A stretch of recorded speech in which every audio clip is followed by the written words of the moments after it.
बढ़ते कबूतरबाजी के मामलों की। अगर आप भी विदेश जाना चाहते हैं या विदेश में रहने का सपना देखते हैं तो उन कबूतरबाजों से सावधान हो जाइए जो आपको झूठे सपने दिखाते हैं, आपके साथ विश्वासघात करके आपकी गाढ़ी कमाई लूटने की फिराक में बैठे हैं। दरअसल मामला कैथल से आया है। ऐसी खबर सुनकर आपके भी पैरों तले जमीन खिसक जाएगी। अमेरिका जाने की चाह में उस गरीब किसान ने 67 लाख रुपए जुटाए और डील की। यह कोई मामूली रकम नहीं होती है किसी किसान के लिए, लेकिन अमेरिका की बजाय दलालों ने उसे भेज दिया दुबई। 6 महीने तक दुबई के एक छोटे से कमरे में रखा, फिर सर्बिया के खंडरों में भूखा मरने के लिए छोड़ दिया और इसके बाद उसे जर्मनी का फर्जी वीजा थमा दिया। वहां 1 साल की यातनाएं झेलने के बाद डिपोर्ट होकर यह परिवार वापस लौटा है हरियाणा के कैथल। अब न हाथ में पैसा न जमीन, कुछ है तो वो है बस दर्दनाक यादें और बहुत ही गंदी यादें। हकीकत है ये कोई फिल्म की स्टोरी नहीं है। हकीकत है गोविंदपुरा गांव के किसान गुरलाल सिंह की। ये सच्चाई है गुरलाल सिंह की, उनके जीवन का एक कड़वा अनुभव, जिनके लिए अमेरिका जाने की चाह जी का जंजाल बन गई। कैथल के ब्लॉक C1 के गांव गोविंदपुरा के किसान गुरलाल सिंह अपनी जमीन पर खेती करके किसी तरह से जैसे तैसे परिवार का गुजर बसर कर रहे थे, लेकिन पेस्टिसाइड की दुकान में वो दलजीत नाम के एक शख्स के झांसे में आ गए। दलजीत ने गुरलाल सिंह को परिवार के साथ अमेरिका जाने की नसीहत दे डाली। अमेरिका जैसे देश जाने का सपना लिए गुरलाल सिंह दलजीत के झांसे में आते हैं, फिर एक दिन अपनी जमीन बेच देते हैं, बच्चों समेत अमेरिका जाने का फैसला कर लेते हैं। 67 लाख रुपए में परिवार समेत अमेरिका भेजने के लिए डील होती है, जिसमें से 4 लाख रुपए शुरू में एडवांस लिए जाते हैं और बाकी पैसा अमेरिका पहुंचने के बाद देना था। लेकिन यहां से शुरू होता है बुरा वक्त गुरलाल सिंह का। पैसे मांगने पर पूरे परिवार को जान से मारने की धमकी मिलती है। परिवार ने ऐसे लोगों से सावधान होने की अपील की है जो कि विदेश जाने की चाह में दलालों के चक्कर में फंस जाते हैं और ये दलाल आपका फायदा उठाते हैं, आपकी जिंदगी बिल्कुल नर्क बना देते हैं।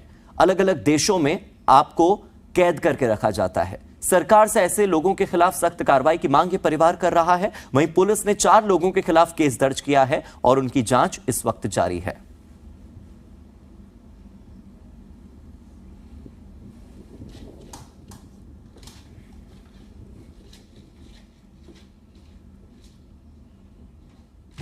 तो कैथल के एक किसान के लिए अमेरिका जाने का सपना कैसे चकनाचूर हुआ और कैसे दलालों के झांसे में पूरी जिंदगी की गाढ़ी कमाई ये किसान लुटा बैठे, इसकी 4 तस्वीरें आपको दिखाते हैं ताकि ये 4 तस्वीरें आपको संदेश दें कि आपको क्या क्या नहीं करना है। पहली तस्वीर उस वक्त की है जब पीड़ित किसान गुरलाल सिंह बीमार हो गए थे। ये वीडियो है ऑस्ट्रेलिया के शरणार्थी कैंप का, जहां पर एयरपोर्ट पर पकड़कर इन्हें इलाज के लिए रखा गया था क्योंकि इनकी तबीयत बहुत ज्यादा खराब हो गई थी और तब इनके पास फर्जी जर्मनी का पासपोर्ट था। आप बच्चों की शक्ल देखिए, रोते बिलखते मासूमों की आंखों में आंसू देखिए आप। खंडर वाली जगह की तस्वीरें रोमानिया और साइबेरिया के बॉर्डर के पास की है, जहां पर दलालों ने खंडर में इन्हें रखा, भूखा प्यासा रखा। तीसरी तस्वीर में आपको वो बेड दिखाई देगा जहां लाखों रुपए दिख रहे होंगे आपको। ये वीडियो बनाया है दरअसल गुरलाल सिंह के भाई ने। 32 लाख रुपए कैश का ये वीडियो कैथल का है जो कि पीड़ित ने दिए थे दलजीत को, आरोपी दलजीत को। किसान ने 67 लाख रुपए गंवा दिए, न पैसा बचा न जमीन बची है तो बस दर्दनाक यादें।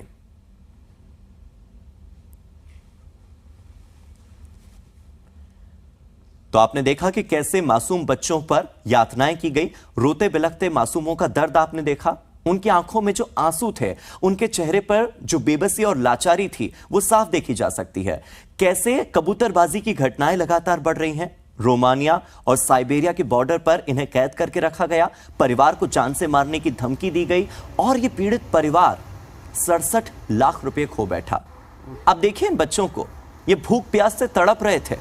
इन बच्चों की भूख, इन बच्चों की प्यास, इनकी बेबसी उन दलालों को नजर नहीं आती जो केवल चंद रुपयों के लिए किसी की जिंदगी खत्म करने से भी बाज नहीं आते।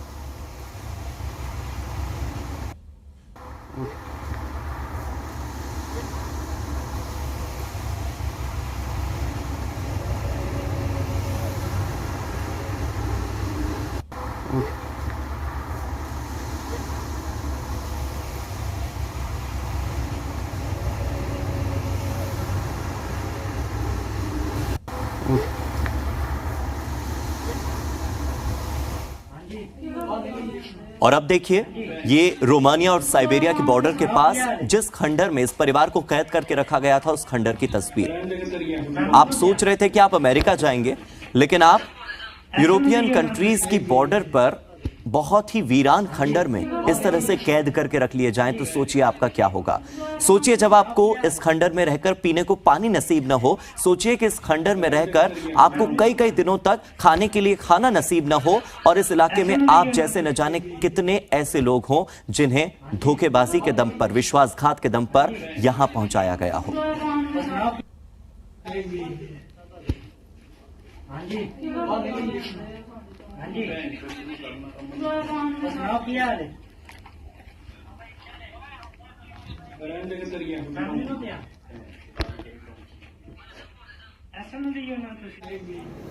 अब आप इस तीसरी तस्वीर को देखिए। ये तीसरी तस्वीर है उस वक्त की जब जाली वीजा इन्हें दे दिया गया, फर्जी वीजा इन्हें दे दिया गया जर्मनी का। एयरपोर्ट पर जब फर्जी वीजा पकड़ाया तो इन लोगों को पकड़ लिया गया। एयरपोर्ट पर ये इतने बीमार स्थिति में मिले, इतनी बीमार कंडीशन में मिले कि यहां पर इनका इलाज करवाया गया। इलाज के लिए इन्हें ऑस्ट्रिया के शरणार्थी कैंप में रखा गया और कैंप में ही गुरलाल सिंह का इलाज चलता रहा।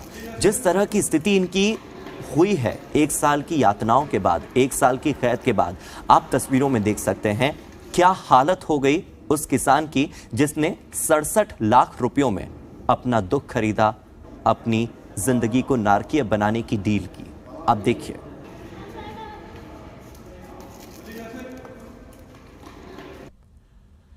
और अब आते हैं वर्तमान में।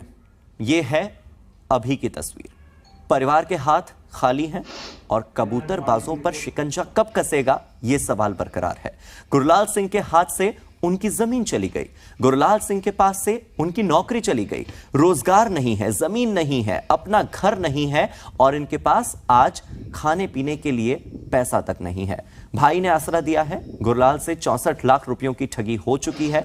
आंखों में आंसू है, इंसाफ की मांग है, और पुलिस से यह गुहार लगा रहे हैं कि आखिर कब मिलेगा गुरलाल के परिवार को इंसाफ।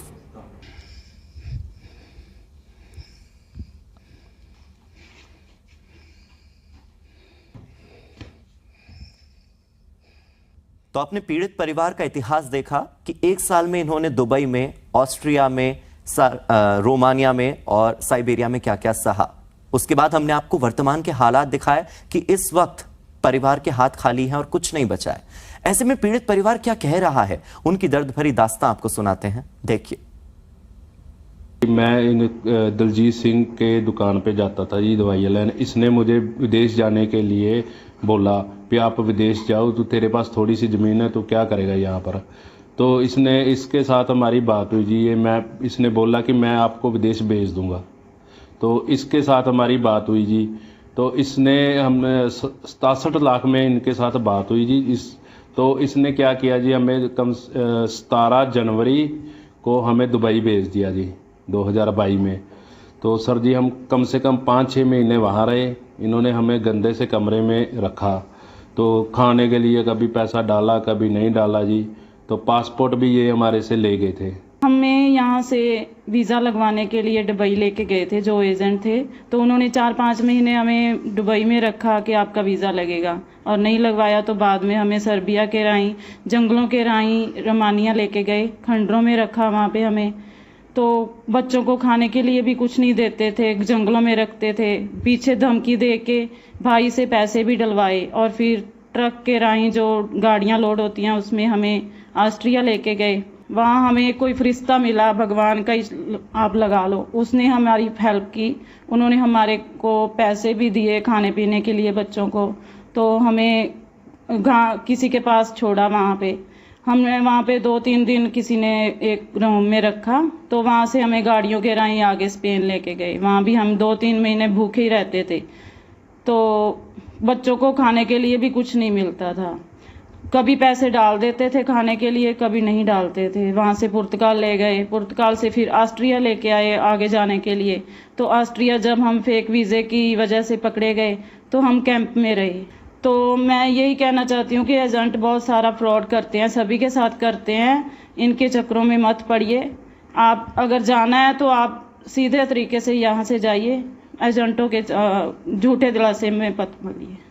इन एजेंटों की वजह से हमारी जो ज़मीन थी वो भी चली गई और हमारा पैसा भी चला गया और हमारे पास रहने के लिए घर भी नहीं है। हम भाई के घर में रह रहे हैं, अभी वो हमारी मदद कर रहे हैं। तो पीड़ित किसान गुरलाल सिंह की पत्नी ने आपको जो संदेश दिया है, मुझे लगता है कि वो संदेश सुनकर आप ये समझ गए होंगे कि आपको क्या नहीं करना है। हम विस्तार से इस पूरे मुद्दे पर चर्चा करेंगे, ग्राउंड जीरो की रिपोर्ट जानेंगे, लेकिन एसएचओ सुरेश कुमार का इस पूरे मामले पर क्या कहना है, अब आपको वो सुनाते हैं। एक विदेश भेजने का मैटर आया है हमारे पास, जिसकी जांच जो है ना आर्थिक अपराध शाखा द्वारा की गई है और माननीय पुलिस अधीक्षक महोदय के आदेश अनुसार यहाँ पे हमारे प्राप्त होने पर हमने मुकदमा दर्ज कर दिया 4 आदमियों के खिलाफ। तो जल्द ही संबंधित को शामिल जांच करके गिरफ्तार कर लिया जाएगा। तो आपने एसएचओ सुरेश कुमार को सुना। पुलिस कह रही है कि हम कार्रवाई करेंगे, पुलिस कह रही है कि हमने केस दर्ज कर लिया है, लेकिन आप एक बार इनके 1 साल को देखिए। क्या ये 1 साल कभी वापस आ सकता है? क्या इन बच्चों का वो 1 साल कभी वापस आ सकता है? ये सारी जो तस्वीरें हैं ये डराने वाली हैं, बहुत ही खौफनाक मंजर है और ऐसी तस्वीरें शायद किसी और परिवार के सामने ना आए। इसीलिए आज हम मेरे सहयोगी से जुड़ेंगे, बातचीत करेंगे और आप तक ये संदेश पहुंचाएंगे कि आप कैसे इन फर्जी एजेंट से बच सकते हैं। कैथल से मेरे सहयोगी विपिन शर्मा मेरे साथ जुड़ गए हैं। विपिन, किसी को उम्मीद देना, सपने दिखाना, मदद का हाथ आगे बढ़ाना, फिर उसी हाथ से उम्मीदों का गला घोंट देना, उसी हाथ से पीठ पर छुरा घोंपना और सपने तोड़ देना। कैसा लगता है जब आपसे सब छीन लिया जाए और छीनने वाला कोई ऐसा व्यक्ति हो जिसे आपने कभी अपना समझा था? कैसा लगता है विपिन? जी बिल्कुल, जितने भी ये फेक एजेंट हैं ये पहले अपनापन जाहिर करते हैं। बिल्कुल यहाँ तक कि जो जाने वाला होता है उसको ये लगता है कि बिल्कुल तेरा एक खासम खास है, ये तेरे को बड़े कम पैसों में, जहाँ अमेरिका जाने के लिए डिग्री या कागज पढ़ाई चाहिए तो वो भी जरूरत नहीं पड़ रही है, अपना आदमी करके भेज रहा है, क्योंकि इसने पहले भी किसी लोगों को भेजा होगा। इस तरह के आश्वासन जब मिलते हैं, कहते हैं कि जहां विश्वास होता है वहीं विश्वासघात होता है। तो इसी तरह का विश्वासघात ये एजेंट करते हैं। आपको बता दें कि ये एजेंट इस तरह के होते हैं कि अपने रिश्तेदारों को भी नहीं छोड़ते। तो आम आदमी की तो बात ही क्या है, एक ये दवाई लेने के लिए जाता था दलजीत के पास, वहीं से इसकी जान पहचान हुई और इसने दलजीत ने गुरलाल सिंह को आइडिया दिया कि तुम्हारी थोड़ी सी जमीन है, इसको बेच दो, अमेरिका जाओ, परिवार के साथ जाओ, भेजने का काम मैं करवा दूंगा, वहां डॉलर कमाना, बड़े ऐश के साथ रहना, तुम्हारे पास भी गाड़ी होंगी, मकान होंगे, सब सुख सुविधाएं होंगी। ये लालच में आ गया और इसने अपनी जमीन औने पौने दामों पर बेची और सारा पैसा उठा के एजेंट के हवाले कर दिया। तो अब इसकी हालत यह है कि जो 1 साल की यातनाएं इसने झेली हैं, जो इसके बच्चों ने झेली हैं, आज इसके बच्चों का ये हाल है कि वो जरा सी बात पे डर जाते हैं, बीमार हो जाते हैं, उनको बुखार हो जाता है। कि जो बच्चे जिनको गोदी में रखा जाता है, प्यार से नन्हे मुन्नों को पालते हैं, वो सड़कों पे झाड़ियों में 12-12 घंटे छुपे, डस्टबिन टाइप जो खंडर थे, मैं खंडर कह रहा हूँ जहाँ पे जिनको रखा गया, वो खंडर नहीं, अगर उनकी सीन ध्यान से देखो तो डस्टबिन पॉइंट के खंडर थे जहाँ पे इन्होंने दिन गुजारे हैं अपने, और इनके ऊपर दबाव बना के रखा, इतना पैसा दो नहीं तुम्हें मार देंगे, इतना पैसा दो तुम्हें मार देंगे। और कैश में पेमेंट, बात शुरू में ऑनलाइन पेमेंट लेगी, बाद में कैश में पेमेंट लेनी शुरू कर दी। तो आप सोच सकते हैं कि एक परिवार के साथ क्या होगा कि जब ऐसे जालसाजों के हाथ में ये लोग फंस जाते हैं। विपिन, निश्चित तौर पर मैं आपसे पूरी कहानी जानना चाहता भी हूं, लेकिन आप जब ये कहानी बता रहे हैं तो चुभ रहे हैं, आपके शब्द मुझे चुभ रहे हैं कि कैसे छोटे छोटे बच्चों के साथ ऐसा हो सकता है, कैसे ये परिवार 1 साल तक इतनी यातनाएं सह सकता है। 67 लाख रुपया कोई छोटी मोटी रकम नहीं होती है। 67 लाख कमाने में एक मिडिल क्लास व्यक्ति को कितने साल लगते हैं? क्या कभी इन दलालों ने सोचा है इतना पैसा देकर जब आपके साथ ये इस तरह से विश्वासघात करें, तो जिस स्थिति में 1 साल तक ये लोग रहे, उसके बाद ऐसे क्रिमिनल, फ्रॉड और धोखेबाज दलजीत जैसे एजेंट्स के साथ क्या होना चाहिए? आप बताइए विपिन। जी बिल्कुल, मैं थोड़ी स्थिति के बारे में क्लियर करना चाहूंगा कि जैसे इनको दुबई में रखा गया, हम सुनने में दुबई कह सकते हैं, दुबई के बाहरी इलाकों में एक छोटे से कमरे में बंद रखा गया 6 महीने, जहां पर कोई सुख सुविधा नहीं थी, खाने के लिए कभी 2 दिन में खाना मिल गया, ब्रेड और गंदा सा नॉन वेज मिलता था जो खा भी नहीं सकते थे। ये दलजीत अपने खुद ब्रेड 1-2 ब्रेड खा के बाकी बच्चों को दे देता था। 4-4 दिन के इनको खाने, यानी कि जो 1 दिन का खाना थे 4-4, 5-5 दिन चलाते थे ताकि बच्चे भूखे ना रहे। उसके उसके बाद 6 महीने के बाद ये कैद से छूटे तो इनको सर्बिया के रास्ते रोमानिया के जंगलों में भटकाया गया।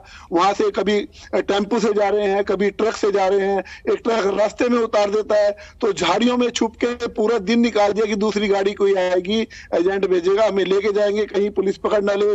पूरा दिन जो बच्चा रो रहा है वो झाड़ियों के पीछे का सीन है कि बच्चा रो रहा है, कोई सड़क पे देख ना ले, पुलिस पकड़ ना ले। 12 घंटे तक भी जब कोई नहीं आता है तो फिर किसी की मदद लेके गुरुद्वारा तक खाना खाने के लिए पहुंचते हैं। एजेंट का फोन आता है कि अब तुम्हें आगे ट्रेन से जाना है, अभी तुम्हें पुर्तगाल जाना है। ऐसे घुमा घुमा के इनको आउटर एरिया में रखा गया कैद करके। साथ में दबाव था कि ये अपना इसी बात का जिक्र किसी से ना करें। अगर इन्होंने जिक्र किया तो ईश्वर न करे कि जो दिन इस परिवार ने देखे वो दिन कभी किसी को देखना पड़े। लेकिन ये परिवार तो हरियाणा पहुंच गया। क्या ऐसे भी कोई परिवार हैं जो इनके जैसे हैं और आज भी वही नरकीय जिंदगी जी रहे हैं जो इन्होंने 1 साल तक जी? जी बिल्कुल। इनके साथ एक हमारे कैथल के पास एक गांव है अगोंद के परिवार के 3 लोग हैं जिनका 11 साल का बेटा है और 2 पति पत्नी है। और सुनने में जानकारी जो मिली है वो इन्हीं के दलजीत के जो भेजने वाले रिश्तेदार हैं, उन्होंने रात हमारी खबर देखी, गुरलाल से उनकी बात हुई फोन पे, तो उन्होंने जी मीडिया का नंबर भी मांगा है, वो कॉन्टेक्ट भी कर रही है हमारे से कि वो अभी स्पेन में फंसे हुए हैं, किसी अज्ञात जगह पर वो रह रहे हैं। उनको जो भी निकलना चाहते हैं वो करे तो क्या करें, इसके लिए सुझाव मांग रहे हैं। विपिन, आप उस परिवार के बारे में बहुत ज्यादा बातें अभी ऑन एयर मत बताइए, क्योंकि हो सकता है कि वो परिवार अभी भी फंसा हुआ हो और ये एजेंट्स, क्योंकि दर्शकों के साथ साथ एजेंट्स भी तो इस शो को देख रहे होंगे, हो सकता है कि उनकी जान को कोई खतरा हो। तो अभी आप उनके बारे में ज्यादा डिटेल्स मत दीजिए, उन पर हम बाद में बात करेंगे। हो सकता है कि उनकी मदद हमारे माध्यम से हो जाए या किसी और के माध्यम से हो जाए, तो उस परिवार से हम बाद में जुड़ेंगे। फिलहाल हम बात करते हैं आम दर्शकों के लिए। ये जो एजेंट्स होते हैं इनकी पहचान कैसे करें, क्योंकि एजेंट्स तो कई सारे होते हैं, एक तो होते नहीं और सब खराब भी नहीं होते हैं।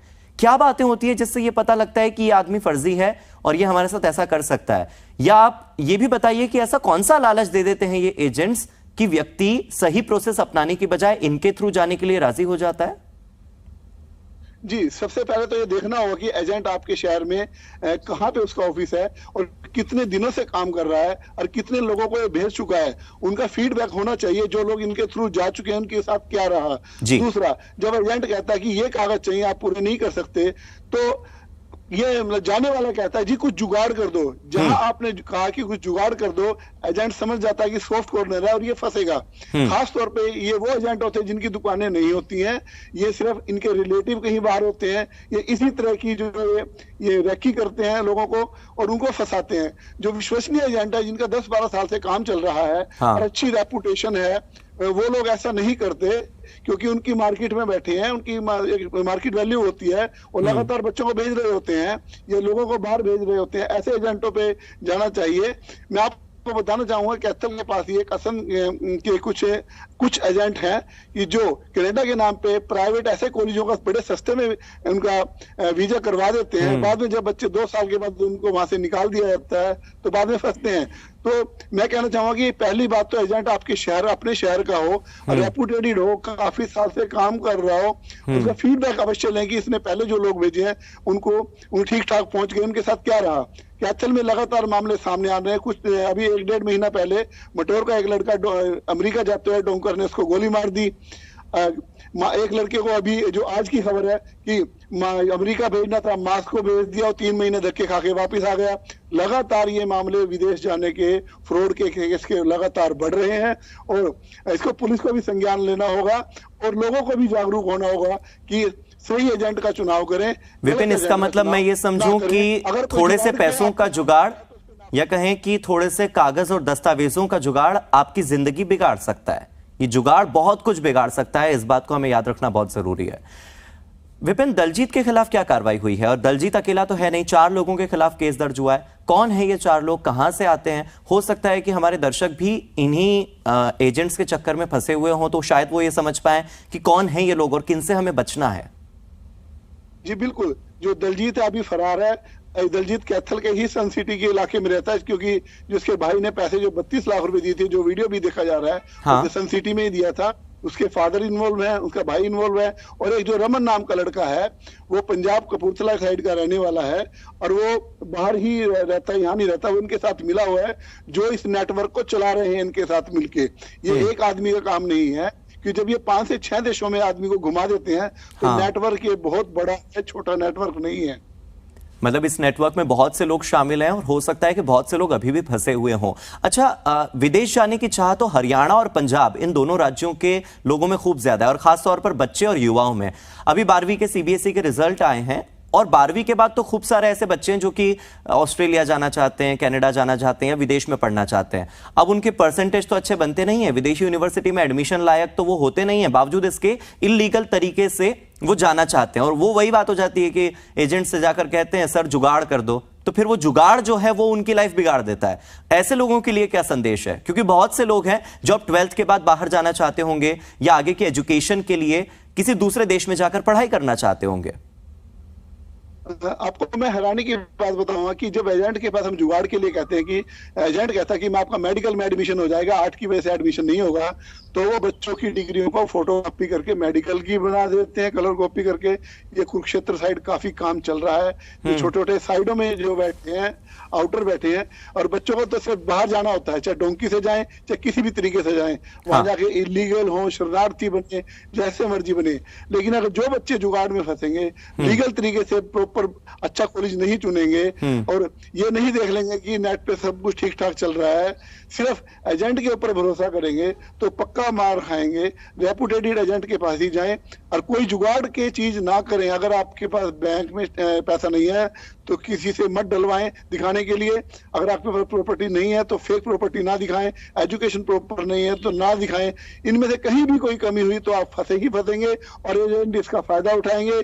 जैसे ही आप बाहर जाएंगे और फंसेंगे तो आपके घर वालों से लूटपाट शुरू हो जाएगी। विपिन, गुरलाल सिंह का परिवार वो मछली है जो एक बार में फंस गई, लेकिन कई बार इन एजेंट्स के चक्कर में ऐसी मुर्गियां फंस जाती हैं जो कि लगातार अंडे देते रहे। इसका मतलब आप समझिएगा, कबूतरबाजी की घटनाएं सबसे ज्यादा अगर कहीं देखने को मिलती है और इस चीज से सबसे ज्यादा कोई प्रभावित होता है तो वो महिलाएं, वो छोटी छोटी बच्चियां, जिनका इस्तेमाल पहले तो चंद लाख रुपए में उनकी खरीदी के लिए होता है और उसके बाद उन्हें जीवन भर देह व्यापार में धकेल दिया जाता है। इन्हें लगता है कि ये छोटी छोटी बच्चियां जो हैं ये वो मुर्गियां हैं जो जीवन भर इन्हें अंडे देती रहेंगी, जीवन भर उनके शरीर को बेचकर ये पैसा कमाते हैं। ह्यूमन ट्रैफिकिंग के जो मामले हैं वो लगातार पूरे भारत में बढ़ रहे हैं। खासतौर पर हम अपने पड़ोसी देश नेपाल की बात करें, थाईलैंड की बात करें, तो ऐसे में ह्यूमन ट्रैफिकिंग को रोकने के लिए पुलिस को क्या करना चाहिए? जी बिल्कुल, जब भी कोई बाहर जाने की सोचता है वो सबसे पहले तो अपने पड़ोस में भी किसी को नहीं बताता कि मुझे बाहर जाना है। हाँ। क्यों? पता नहीं काम बनेगा नहीं बनेगा। जैसे शादी की बात लोग नहीं बताते कि मेरा रिश्ता हो गया नहीं हो गया, जब तक पक्का ना हो जाए। इसी चीज का फायदा उठाते हैं और पुलिस बार बार अपील करती है कि आप किसी रजिस्टर्ड एजेंट के थ्रू जाएं। पुलिस तो अपील लगातार करती रहती है, जागरूक अभियान चलाती रहती है। पुलिस ने काफी जो इस तरह के रैकेट चलाने वालों को सिंगापुर, कलकत्ता, बॉम्बे से उठाया है, सीआईए में लेके आए हैं, वो अंदर भी हैं। लेकिन रैकेट यहाँ पे खत्म नहीं होते, मात्र कुछ 5 से 7 लोग पकड़े जाते हैं। हाँ। उसके बाद नए लोग आ जाते हैं और जाने वाले भी नए लोग आ जाते हैं। चैन ऐसे ही चल रही है। इसके लिए जागरूकता जरूरी है, खाली पुलिस की सख्ती से काम नहीं होगा। पुलिस का तो ये है कि अगर मामला दर्ज होता है, जैसे अब दिलजीत के ऊपर मामला दर्ज हुआ है, तो पुलिस, जैसे कैथल में इनका मकान है, तो उनके सबसे पहले मकान को सीज किया जाए, उसको दिलजीत को अंदर किया जाए। उसके बाद जो 1 साल की जो यातनाएं झेली हैं उसका पनिशमेंट मिलना भी जरूरी है। खाली पैसे वापस आना नहीं होता, क्योंकि परिवार की जिंदगी खराब हो चुकी है, बच्चे बीमार रहते हैं, पासपोर्ट सबके खराब हो गए हैं, इंटरनेशनल वो डिफॉल्टर घोषित हो चुके हैं। बिल्कुल, और ये तो एक बहुत छोटी चीज है। वो बच्चों का जो मानसिक ट्रॉमा है, जो मेंटल ट्रॉमा है, वो जीवन भर इस डर से कभी बाहर नहीं आ पाएंगे। उन बच्चों की पूरी जिंदगी दलजीत ने खराब कर दी और दलजीत जैसे एजेंट्स ने खराब किए। अच्छा, अब ये बात कर लेते हैं कि डूबते को तो तिनके का सहारा काफी होता है, ये कहा जाता है। तो वो ईश्वर का दूत जो इन्हें ऑस्ट्रेलिया में मिला, कौन था वो व्यक्ति? क्या अभी भी गुरलाल का परिवार उस व्यक्ति से संपर्क में है जिसने इन्हें बचाने की कोशिश की? क्योंकि उस व्यक्ति के लिए तो हमारे मन में भी बहुत सम्मान है और ये परिवार भी उनका बहुत सम्मान करता होगा। और मुझे लगता है कि उस व्यक्ति से अगर संपर्क साधा जा सके तो वो व्यक्ति दूसरे देश में रहकर इस तरह के परिवारों की मदद जरूर कर सकता होगा। जी मैं बताना चाहूंगी, ऑस्ट्रेलिया के अंदर ये पहला मामला नहीं है। सिख कम्युनिटी के कुछ लोग हैं जो, क्योंकि ऑस्ट्रेलिया के अंदर बहुत रैकेट है, इसमें पाकिस्तानी एजेंट भी शामिल हैं, जो वहाँ पे ये इंडिया से जो आते हैं, जो लोग आते हैं उनको किडनैप कर लेते हैं, उनको जो पिग फार्म है उन पे महीनों महीनों काम करवाते हैं, पैसा नहीं देते। तो इस तरह की वहाँ नेटवर्किंग चलती है। अगर लड़कियों को बेच दिया जाता है वहां से, तो ये नेटवर्क पहले भी खुलासा हो चुका है इनका, और वो लोग भी सिख कम्युनिटी के जो लोग हैं वो गुरुद्वारे में ले जाते हैं, उनको कोशिश करते हैं, समझाते हैं कि आप वापिस चले जाओ। गुरुद्वारों ने वहां पे की मदद भी की है कुछ काफी लोगों की कत्ल के, जिन्होंने बाहर भेजे हैं, और वो सबसे पहले कि अपना नाम नहीं डिस्क्लोज करना चाहते कि वो भी एक दूसरे देश में रह रहे हैं और अपना काम धंधा कर रहे हैं। लेकिन ये नेटवर्क मैं आपको बताना चाहूंगा, ऑस्ट्रिया के अंदर पाकिस्तान के काफी नेटवर्क चलते हैं जो इस तरह का माफिया इसमें कुल मिलाकर कई देश इन्वॉल्व हैं, भारत में रहने वाले कई देशद्रोही इन्वॉल्व हैं, कई विश्वासघाती और धोखेबाज लोग इन्वॉल्व हैं जो कि लोगों की जिंदगी खराब करते हैं। बहुत से लोग हैं जिनकी जिंदगी इस वक्त भी नारकीय है, जो लोग फंसे हुए हैं। हमारे शो के माध्यम से अगर पुलिस हमें सुन रही है तो ऐसे लोगों की मदद जरूर करें। विपिन, अगर आप कैथल के गांव में वो लोग जो इस वक्त कहीं बाहर फंसे हुए हैं उनकी कोई मदद कर सकते हो तो जरूर करें।